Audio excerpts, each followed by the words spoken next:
तो hello friends, आज की इस वीडियो में क्लास 10th के चैप्टर नंबर 6 को लाइव प्रोसेस जिसका नाम है उसको कंप्लीट किया जाएगा। और कंप्लीट में ये किया जाएगा कि न्यूट्रिशन पॉइंट को सबसे पहले कंप्लीट किया जाएगा और इसके बाद आपको वीडियो मिलती रहेंगी। पहले न्यूट्रिशन, उसके बाद रेस्पिरेशन और जैसे भी टॉपिक्स के आएंगे उसको कंप्लीट किया जाएगा। पहला वीडियो है, इसको ध्यान से देखिएगा। और लेट हुआ है शुरू करने में तो कोई बात नहीं है, क्योंकि जितना लेट उतना जानते हैं टाइम तो लगता है ये किसी चीज़ को कंप्लीट करने में। तो ये जो क्लास 10th है ना, इसमें थोड़ा सी मेहनत किया जाए तो हम लोग पास हो सकते हैं, लेकिन अच्छे नंबर लाने के लिए आपको कड़ी से कड़ी मेहनत करनी होगी, हमारे साथ चलना होगा।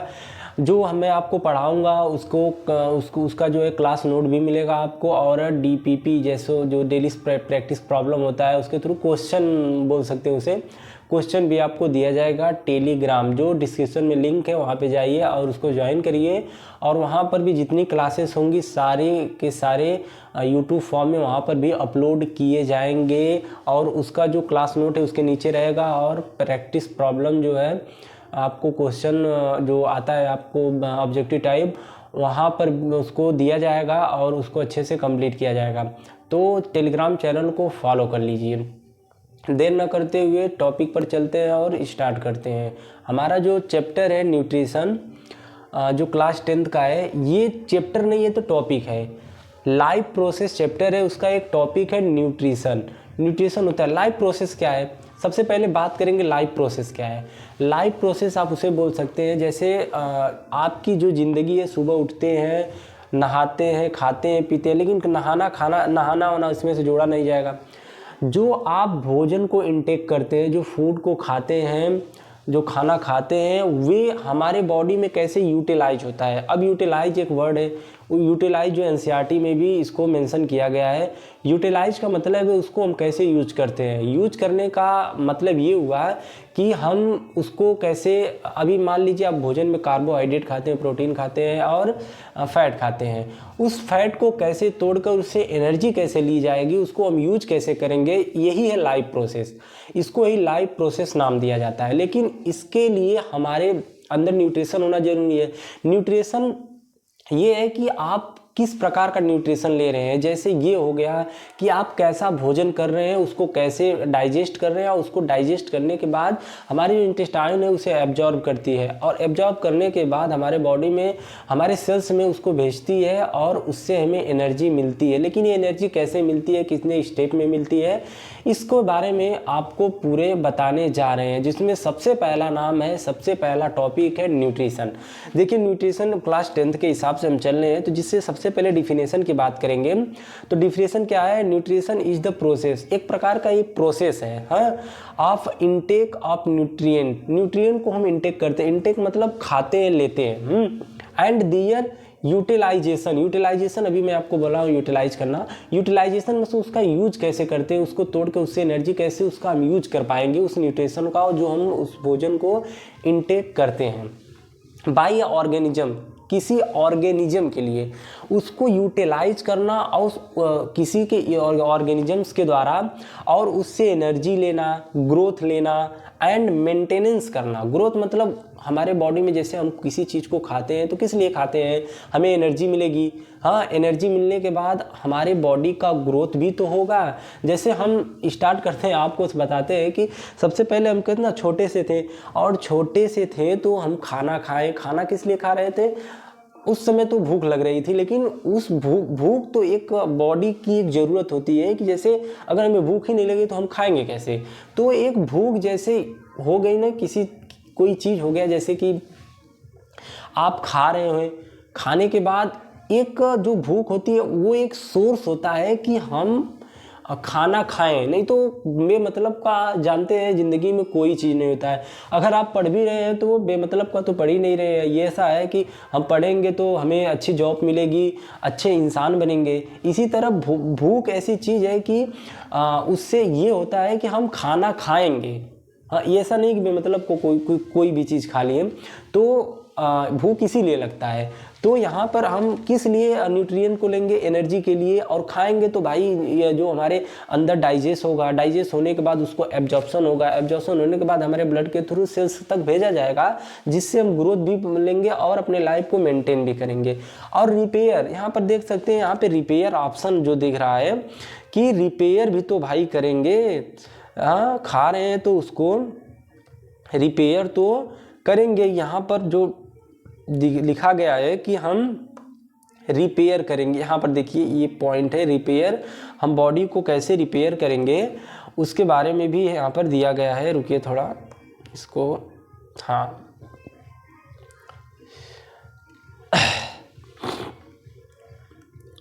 सॉरी, हाँ देखिए process of intake nutrient and, यहाँ पे देखिए process of intake nutrients and utilisation करेंगे किस चीज़ के लिए? एनर्जी के लिए एंड ग्रोथ और मेंटेनेंस के लिए, और हम बॉडी को रिपेयर करने के लिए करेंगे। अब रिपेयर का मतलब क्या है, कैसे, इसके बारे में जान लीजिए। रिपेयर का मतलब क्या हो गया कि जैसे अभी यहाँ पर चोट लग जाती है, चोट लगने के बाद यहाँ की जो टिश्यूज है, यहाँ की जो सेल्स हैं वो डैमेज हो जाती है, लेकिन डैमेज होने के बाद इसको रिपेयर होना पड़ता है। इसीलिए रिपेयर होने के लिए हमें न्यूट्रिएंट का लेना बहुत ज़रूरी है, न्यूट्रिएंट हमारे बॉडी में होना ज़रूरी है, तभी ये जो इंजरी होगी हमारे शरीर पे, कहीं भी इंजरी होगी जहाँ पे चोट लगेगी, वो अच्छे से रिपेयर हो सके, तो अच्छे से रिपेयर हो सके। इसके बाद अगर हम बात करेंगे तो नीड फॉर न्यूट्रिशन की हमें ज़रूरत ही क्यों पड़ती है? क्योंकि बेमतलब का इस दुनिया में कोई चीज़ भी नहीं होता। अभी हम आपको बताएं कि बेमतलब का आप पढ़ेंगे भी नहीं। आप पढ़ रहे हैं तो आपका कोई उद्देश्य है कि अभी जो एक ही उद्देश्य है कि भाई क्लास 10 कैसे भी करके हम लोग आगे बढ़ जाएं और इस एग्ज़ाम को अच्छे से पास करें, तभी हम 11th और 12th में जा पाएंगे। तो किस लिए हमें ज़रूरत हो रही है न्यूट्रिशन की? तो यहाँ पे ऑर्गेनिजम्स को रिक्वायर है किस चीज़ के लिए? न्यूट्रिशन के लिए। फॉर किस चीज़ के लिए? यहाँ पे एनर्जी के लिए ज़रूरत है, performs the life of process. Energy किस लिए ज़रूरत है? अपने लाइफ के परफॉर्मेंस को अच्छे से प्रोसेस करने के लिए, आगे बढ़ाने के लिए, अपनी लाइफ को अच्छे से परफॉर्मेंस देने के लिए, बेस्ट देने के लिए। और 1 मिनट, हाँ रुक जाइए थोड़ा सा।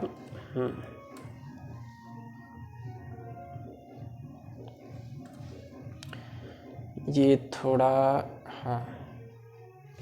हाँ ये जो इसके बाद देखिए बायोमास फार्मेशन का मतलब क्या है? हम अपने बॉडी में किसी चीज़ की जो खाते हैं उसको अच्छे से डाइजेस्ट करता है, और डाइजेस्ट करने के लिए हमारे बायो मतलब ज़िंदगी, और मास मतलब जो वज़न होता है, मास। अपने मास और वज़न को भी बढ़ाने के लिए इसका यूज करते हैं। इसका फार्मेशन करने के लिए बायोमास मतलब अपने टिश्यू के सेल्स के साइज को बढ़ाने के लिए भी इस चीज़ का हम उपयोग करते हैं। इसके बाद देखिए यहाँ पर एक टॉपिक है क्या? Cellular repair. हाँ, सेल का रिपेयर करने के लिए भी इसकी ज़रूरत हमें पड़ती है। यहाँ पर देखिए सेलुलर रिपेयर, सेल को रिपेयर करने, वही इंजरी की बात किए हैं आपको कि इंजरी लगेगी तो उसको रिपेयर करने के लिए इसकी ज़रूरत हमें पड़ने वाली है। इसके बाद करेंगे मेंटेनेंस ऑफ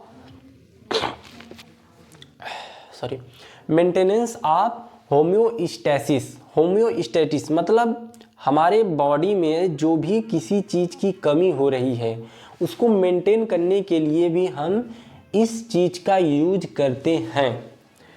किस चीज़ का? न्यूट्रिशन का। किस लिए ज़रूरी है इसके बारे में हम यहाँ पर जानें। इसके बाद हम बात करेंगे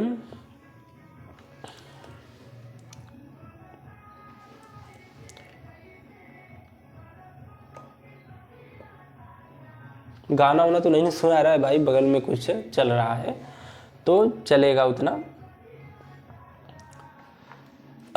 इसके बाद मोड ऑफ न्यूट्रिशन। बात इस टॉपिक की है कि मोड ऑफ न्यूट्रिशन क्या है, कैसे मतलब मोड ऑफ न्यूट्रिशन किस मोड में ले रहे हो भोजन, जैसे किस प्रकार से ले रहे हो। जैसे अगर मैं प्लांट की बात करूं तो प्लांट तो भाई एक जगह खड़ा रहता है, उसको कहीं जाने की ज़रूरत होती नहीं है, फिर भी वो अपने जीवन के लाइफ को पूरे तरीके से मेंटेन करता है। और देखा जाए तो कुछ ऐसे ऐसे प्लांट हैं जो इंसानों से भी ज़्यादा अच्छे जीते हैं और इंसान से ज़्यादा अच्छे भी हैं। हाँ, तो सबसे पहले मोड ऑफ न्यूट्रिशन में सबसे पहले बात करेंगे हम ऑटोट्रॉपिक न्यूट्रिशन की। ऑटोट्रॉपिक न्यूट्रिशन की सबसे पहले बात करेंगे। और ऑटोट्रॉपिक न्यूट्रिशन में जो मोड ऑफ न्यूट्रिशन है इन विच जिसमें ऑर्गेनिज्म सिंथेसिस करता है देयर ओन फूड्स। अभी मैं बताया हूँ कि ऑटोट्रॉपिक न्यूट्रिशन में ओनली ऑन कौन आएगा, बैक्टीरिया आ जाएंगे, एल्गी आ जाएंगे और ग्रीन प्लांट आ जाएंगे, हायर प्लांट जो फोटोसिंथेसिस करते होंगे वही सिर्फ आएंगे। यहाँ पर देखिए डिफिनेशन क्या दिया है, mode of nutrition in which organism synthesis their own food, अपने आप, ओन मतलब स्वयं जो सिंथेसिस करता है अपने भोजन को, एंड सिंपल और इनऑर्गेनिक सब्सटेंस को लाइक CO2 H2O उसको कन्वर्ट करता है ऑर्गेनिक में। क्योंकि जो प्लांट होता है वो इनऑर्गेनिक सब्सटेंस को कम ही लेता है, हाँ, और ऑर्गेनिक को ज़्यादा मतलब इनऑर्गेनिक को लेके ऑर्गेनिक में कन्वर्ट करता है। जैसे एटमॉस्फेयर से ले लेगा CO2 एंड ज़मीन से ले लेगा अपना ग्राउंड से H2O और उसको यूज करके ऑर्गेनिक सब्सटेंस बना लेगा और उसको अपने न्यूट्रिशन के लिए यूज करेगा। और कुछ कुछ जगह पे मतलब अभी एक और प्रकार का न्यूट्रिशन है जिसको हम बताएंगे, जिसमें सीन, यहाँ पर देखिए सीन इन दिखा रहा है, seen in the green plant and some bacteria and algae. कुछ ग्रीन प्लांट और बैक्टीरिया, भाई तो साइनोबैक्टीरिया आप देख ही रहे हैं, और एल्गी।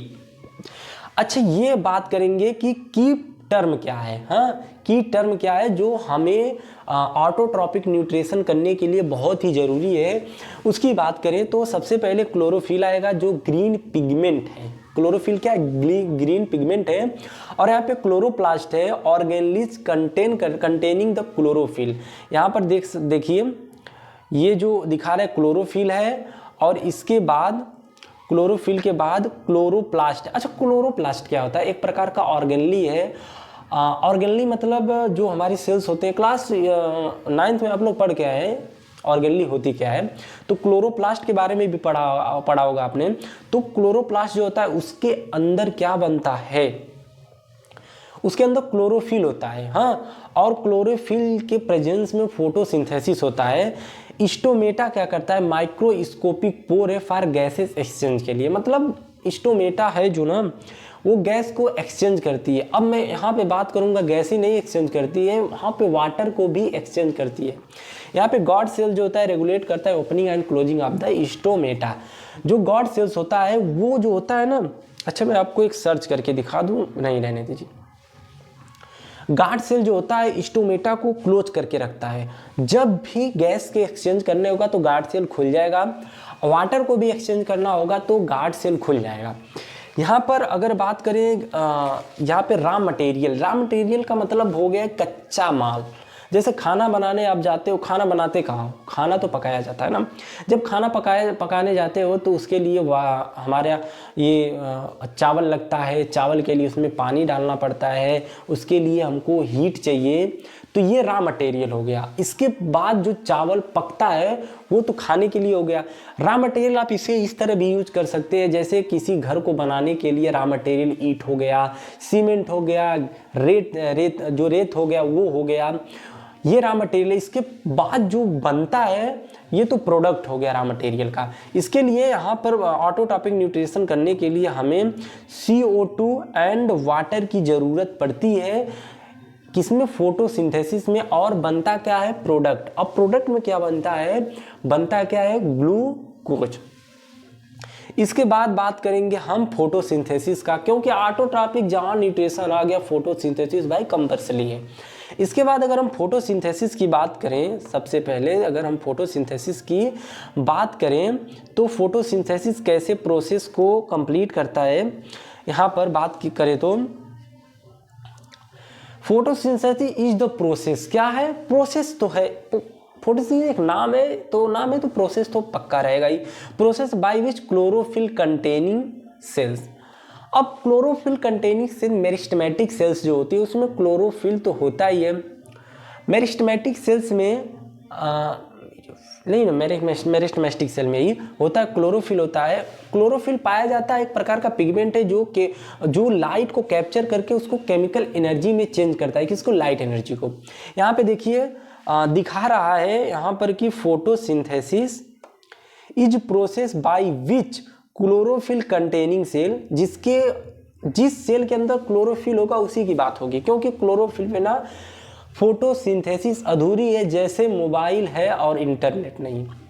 इसके बाद बात करेंगे कि ऑफ प्लांट फोटोसिंथेसिस की बात करेंगे तो यहाँ पे plant synthesis food by using the CO2 and H2O, क्योंकि CO2 और H2O क्या है, रॉ मटेरियल तो है ही, हाँ रॉ मटेरियल है। उसके बाद हम बात करेंगे प्रेजेंस ऑफ सनलाइट।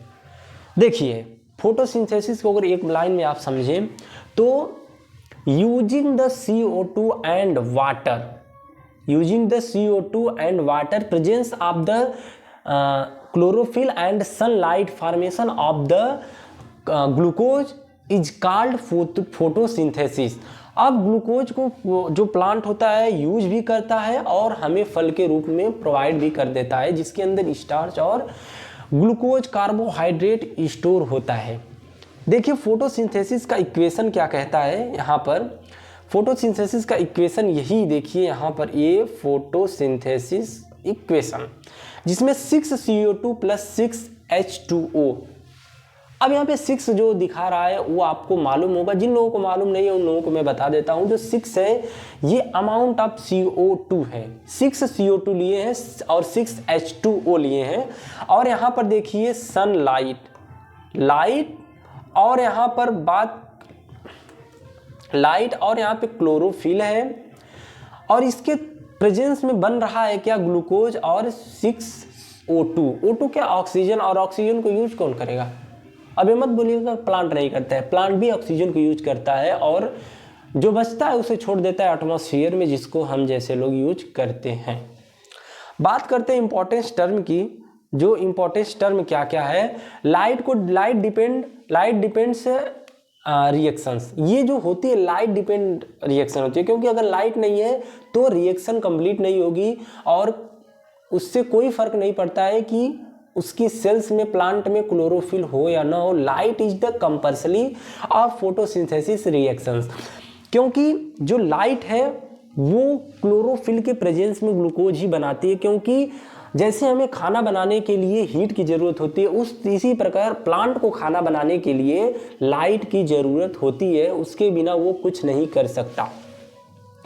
अब यहाँ पे फोटोलिसिस, यहाँ पे देखिए photolysis of water. Photolysis of water का मतलब हो गया, वाटर भी तो कंपल्सरी है, क्योंकि वाटर रहेगा तभी हर चीज़ के लिए, जैसे हम लोग खाना बनाते हैं तो हमें लोग पानी की ज़रूरत पड़ती है, हीट की ज़रूरत पड़ती है, अभी आप लोगों को बताया। तो यहाँ पर भी फोटोलिसिस मतलब तोड़ना और फोटो मतलब लाइट को तोड़ना। फोटो मतलब लाइट हो गया, लिसिस मतलब तोड़ना ऑफ वाटर, क्योंकि जो वाटर होता है, लाइट होता है जो वाटर को तोड़ता है, तोड़ने के बाद ही खाना बनता है। रिडक्शन ऑफ CO2 को रिड्यूस करता है। अब रिड्यूस की बात करें तो जहाँ पर हाइड्रोजन की कमी या फिर जहाँ पे हाइड्रोजन की इंक्रीज होगा हाइड्रोजन और ऑक्सीजन डिक्रीज हो जाए, वहाँ पे रिडक्शन तो कंपल्सरी है। तो यहाँ पे रिडक्शन ऑफ CO2 का क्या होगा, रिडक्शन होगा, क्योंकि रिडक्शन मतलब टूटकर बिखर जाना। यहाँ पर CO2 क्या है, गैस है, जो यहाँ पर आपको दिखा रहा है कि CO2 क्या है, गैस है। और जो गैस है तब गैस है क्योंकि जो एटमॉस्फेयर में जितनी, आप पहले से भी जानते होंगे कि जो एटमॉस्फेयर में जितनी सारी गैसेस हैं, जिसमें से carbon dioxide is the very harmful gas, जो अभी हमारे एटमॉस्फेयर में इंक्रीज होती है और सुबह तक डिक्रीज भी हो जाती है, क्योंकि जो प्लांट होते हैं वो CO2 एब्जॉर्ब करते हैं और हमको अच्छी सी गैस देते हैं जिसका नाम है ऑक्सीजन। अब जो है हमारा ऑटोट्रॉपिक न्यूट्रिशन तो खत्म हुआ, बात करेंगे हेटेरोट्रॉपिक न्यूट्रिशन। जो हेटेरोट्रॉपिक न्यूट्रिशन है उसको कैसे यहाँ पर बताया गया, इसको अच्छे से कंप्लीट करेंगे हेटेरोट्रॉपिक न्यूट्रिशन को। इसका डिफिनेशन क्या होगा, mode of nutrition in which organisms can not be synthesis their own food. ऐसे ऑर्गेनिजम्स जो अपने भोजन को स्वयं नहीं बनाते, जैसे प्लांट है एक जगह खड़ा रहता है अपने आप, अपना सन से सनलाइट लेगा और अंदर नीचे से वाटर लेगा और एटमॉस्फेयर से ऑक्सीजन कार्बन डाइऑक्साइड लेकर अपना भोजन बना लेगा। यहाँ पर ऐसा नहीं होता हेटेरोट्रॉपिक न्यूट्रिशन में, क्योंकि हेटेरोट्रॉपिक न्यूट्रिशन में हमें खुद बैठकर कहीं भोजन नहीं बनाना पड़ता है, हमें डायरेक्टली एंड इनडायरेक्टली डिपेंड होना पड़ता है ऑटोट्रॉपिक न्यूट्रिशन के जैसे प्लांट पर डायरेक्टली एंड इनडायरेक्टली। नहीं, मैं ये नहीं बोलूँगा कि डायरेक्टली, जो डायरेक्टली होता है वो हम लोग प्लांट पर डिपेंड रहते हैं और इनडायरेक्टली हम हेटेरोट्रॉपिक न्यूट्रिशन और ऑटोट्रॉपिक न्यूट्रिशन दोनों पर डिपेंड हो सकते हैं। क्योंकि जो हमारा जो लायन होते हैं एंड टाइगर होते हैं एंड डॉग्स होते हैं, ये तो भाई शाकाहारी तो है नहीं, वेजिटेरियन नहीं है, ये नॉन वेजिटेरियन है। तो ये डिपेंड होते हैं किस पर, जो हमारे कोई भी हो गया हेटेरोट्रॉपिक न्यूट्रिशन जो करता है, जैसे बकरी पर डिपेंड हो जाएगा, शेर और भी बहुत सारे जंगल में जैसे एनिमल्स है उस पर डिपेंड होता है। किस लिए, अपने मील को खाने के लिए, भोजन को लेने के लिए। हाँ, तो यहाँ पर दे डिपेंड, अब यहाँ पर जो देखिए लिखा है they depend on the other organisms for nutriment के लिए। न्यूट्रिशमेंट मतलब न्यूट्रिशन और कुछ नहीं है, हम बोले डायरेक्टली और इनडायरेक्टली, इसमें डायरेक्टली और इनडायरेक्टली दोनों आ जाता है। अब यहाँ पर बात करेंगे टाइप ऑफ न्यूट्रिशन की, कि न्यूट्रिशन जो होते हेटेरोट्रॉपिक न्यूट्रिशन होता है कितने प्रकार का होता है। हेटेरोट्रॉपिक न्यूट्रिशन की बात करें, सबसे पहले जो आएगा holozoic mode of nutrition. Holozoic nutrition क्या है, होलोजोइक न्यूट्रिशन जो होता है, हम जैसे ऑर्गेनिज्म, जैसे हम लोग इंसान है, होलोजोइक न्यूट्रिशन करते हैं। होलोजोइक मतलब आप में हर चीज़ आएगा, वेजिटेरियन, नॉन वेजिटेरियन, और जितने प्रकार के हेटेरोट्रॉपिक न्यूट्रिशन है सब आ जाते हैं, जिसमें से होलोजोइक न्यूट्रिशन है सबसे पहला है, जो हम लोग बोल सकते हैं कि मैमेलियंस भी यूज करते हैं इसे। यहाँ पर जो सबसे पहला टॉपिक है कि organisms ingest solid food. Ingest solid food का मतलब है कि हम लोग सॉलिड फूड को खाते हैं। अब लिक्विड की बात नहीं, लिक्विड भी खाते हैं लेकिन सॉलिड खाते हैं। जैसे हो गया हमारा गेहूं हो गया, चावल हो गया, मेज हो गया, मक्का तो हो गया, सॉरी, मेज हो गया, और जो हमें नेचर प्रोवाइड करती है वो सारी चीज़ें आ जाएंगी इसमें, जिसमें से फूड को हम क्या करते हैं, अंडरगोज क्या है, लेते हैं अंदर बक्कल कैविटी के थ्रू अंदर जाता है, जिसमें से सब प्रोसेस क्या है, स्टेप बाय स्टेप क्या है, इसको यहाँ पर जानते हैं कि इसका प्रोसेस क्या है।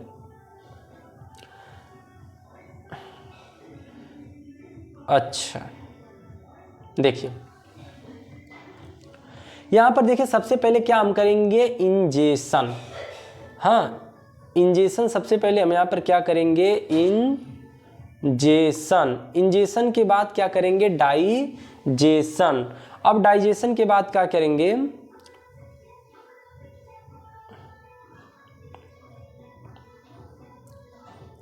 डाइजेशन, और डाइजेशन के बाद क्या करेंगे, एब्जॉर्प्शन के बाद करेंगे एसिमिलेशन।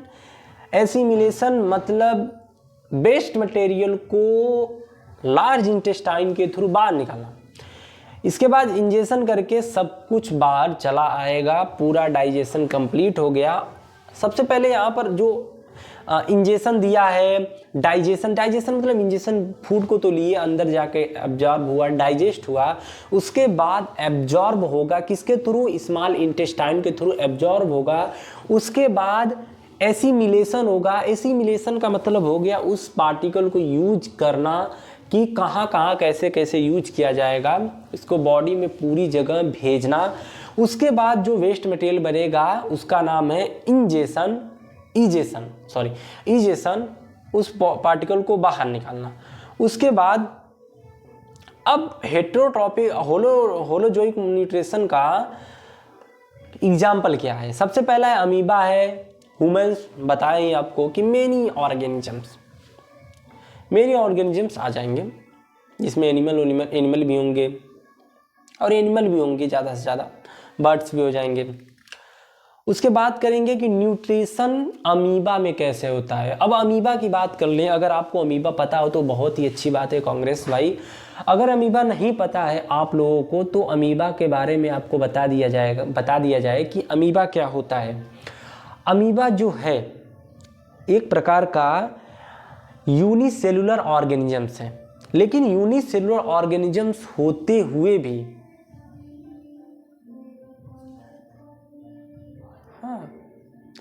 यूनिसेलुलर ऑर्गेनिजम्स है, लेकिन कौन सा है? यूकैरियोटिक ऑर्गेनिजम्स है, प्रोकैरियोटिक ऑर्गेनिजम्स नहीं है।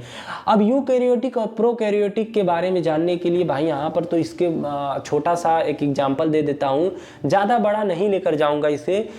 अब मैं बात करूँगा अगर प्रोकैरियोटिक ऑर्गेनिजम्स की, तो जिसमें वेल डिफाइंड न्यूक्लियस नहीं होता है, न्यूक्लियर मेम्ब्रेन प्रेजेंट नहीं होता है, उसका जेनेटिक मटेरियल हमारे जो साइटोप्लाज्म है उसमें बिखरा होता है, किसमें? बैक्टीरिया में। क्योंकि जो बैक्टीरिया है वो प्रोकैरियोटिक ऑर्गेनिजम्स का बेस्ट एग्जाम्पल है, क्योंकि वो मेन मेंबर है बैक्टीरिया। अगर यूकैरियोटिक की बात की जाए उसमें वेल डिफाइंड न्यूक्लियस पाया जाता है और उसकी जो मेम्ब्रेन होती है चारों तरफ से उसके जेनेटिक मटेरियल को घेर के रखती है। और प्रोकैरियोटिक यूकैरियोटिक हो गया, यूनिसेलुलर और मल्टीसेलुलर आप तो जानते हैं, एक कोशिकीय और बहुकोशिकीय। जिसमें एक सेल पाया जाता है उसको यूनिसेलुलर, और जिसमें बहुत सारे सेल्स पाए जाते हैं उसको मल्टीसेलुलर, जिसको हम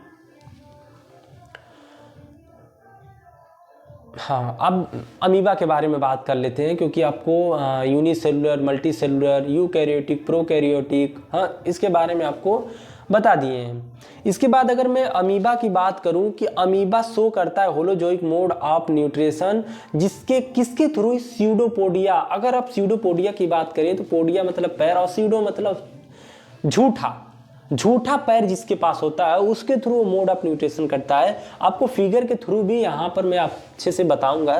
सबसे पहले आपको फिगर बताता हूँ, उसके बाद जब मैं आपको बताऊंगा क्या थियरी इसको पढ़ूंगा तो आप अच्छे से इसको पढ़ पाएंगे। तो चलिए मैं आपको सबसे पहले फिगर को ही यहाँ पे एक्सप्लेन करता हूँ। ये हो गया आपका अमीबा। अमीबा के बारे में सबसे बात करूँ तो यहाँ पर थोड़ा सा मैं इसको एक रेक्टेंगुलर ले लेता हूँ। हाँ, सबसे पहले देखिए यहाँ पर फूड, ये जो यहाँ पर दिख रहा है ना, जो यहाँ पर नीले कलर का दिख रहा है, ये जो है फूड पार्टिकल है। तो सबसे पहले जब अमीबा फूड को देखेगा, देखने के बाद आँख नहीं होती, वो सेंस करता है कि कुछ तो है जो हमारे लिए यूजफुल है। जब उसको सेंस करेगा तो उसके थ्रू बढ़ना चाहेगा। जब उसके जगह पर जाएगा किसके थ्रू? स्यूडोपोडिया के थ्रू। स्यूडोपोडिया के थ्रू अमीबा को चारों तरफ से उसको घेरेगा। घेरने के बाद उसको यहाँ पर देख सकते हैं सबसे पहले फिगर में, जिसको मैं अभी यहाँ पर रेक्टेंगुलर से बंद किया हूँ।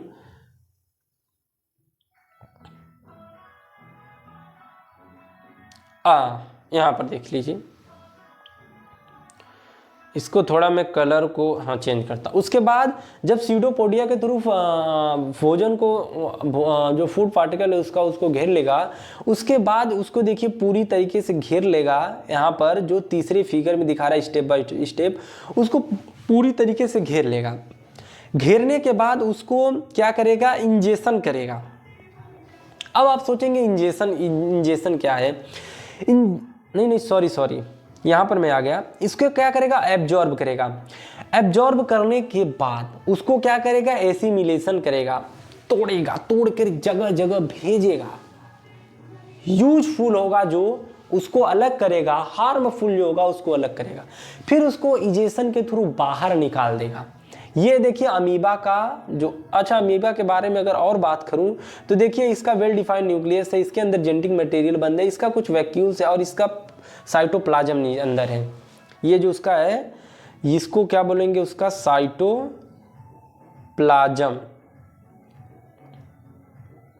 ये देखिए उसका क्या है, साइटोप्लाज्म, ये जो है ये साइटोप्लाज्म है। हाँ, और ये इसका देखिए न्यूक्लियस है, जो यहाँ पर देखिए रंगीन रंगीन दिखा रहा है, इसका एक न्यूक्लियस है। और ये जो है दिखा रहा है, ये वैक्यूल है। और अगर हम इसकी थियरी की बात करें तो आगे चलते हैं, इसकी थियरी भी भाई पढ़ लेते हैं। हाँ, न्यूट्रिशन अमीबा में सबसे पहले स्टेप 1 वही इंजेक्शन, फूड को अंदर लेना, pseudopodia around the food, food के तरफ सीडोपोडिया जाएगी एंड पार्टिकल को फार्मिंग करेगी ऑफ द फूड कप, जो इस तरह वो बना रही है ना सीडोपोडिया की तरफ, उसको हम फूड कप बोल रहे हैं। एंड फूड को इंटर करेगी फ्रॉम द फूड वैक्यूल, और बनाएगी क्या, फूड वैक्यूल।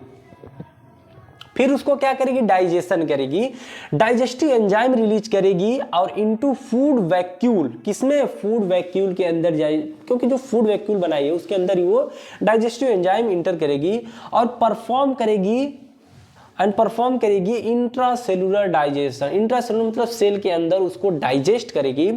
डाइजेस्ट करने के बाद एब्जॉर्प्शन की बारी आएगी। इसमें क्या होगा, सिंपल सब्सटेंस को डिफ्यूज इनटू साइटोप्लाज्म, साइटोप्लाज्म में सिंपल सब्सटेंस को डिफ्यूज करेगी। डिफ्यूज करने के बाद एसिमिलेशन की बारी आएगी। तो एसिमिलेशन में क्या, एब्जॉर्प्शन न्यूट्रिएंट यूज फॉर, इसीलिए बनाया उन्हें कि वो एसिमिलेशन करेगी, जिस चीज़ की उसकी ज़रूरत रहेगी वहाँ पर भेजेगी। एनर्जी की ज़रूरत रहेगी, एनर्जी भेजेगी, ग्रोथ की ज़रूरत है, ग्रोथ के लिए भेजेगी। एंड बायोमास फार्मेशन, अपने आप को बड़ा करने के लिए उसकी ज़रूरत होगी, तो उस न्यूट्रिएंट को यूज करके आगे भेजेगी। अब लास्ट में आएगा इंजेशन। इजेशन की बात करें तो यहाँ पर बात करें तो अनडाइजेस्टेड फूड को, फूड पार्टिकल्स को expelled by the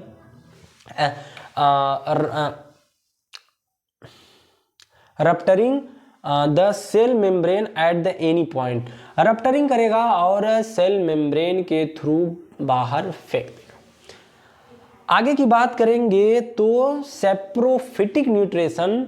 saprophytic nutrition में क्या होता है, सेप्रोफिटिक में सबसे पहले मैं आपको अगर बता दूं, थियरी तो बाद में पढ़ ली जाएगी, सबसे पहले आपको एक लेक्चर में आपको सुना देता हूं कि क्या होता है, थियरी बाद में भी पढ़ा जाएगा।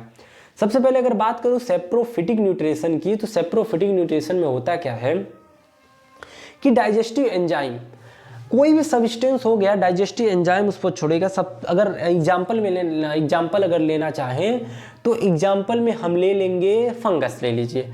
फंगस जो है अगर फूड पार्टिकल्स पे गया तो वहाँ पे अपना डाइजेस्टिव एंजाइम रिलीज करेगा और उस डाइजेस्टिव एंजाइम के थ्रू कॉम्प्लेक्स सब्सटेंस को कन्वर्ट करेगा सिंपल सब्सटेंस में।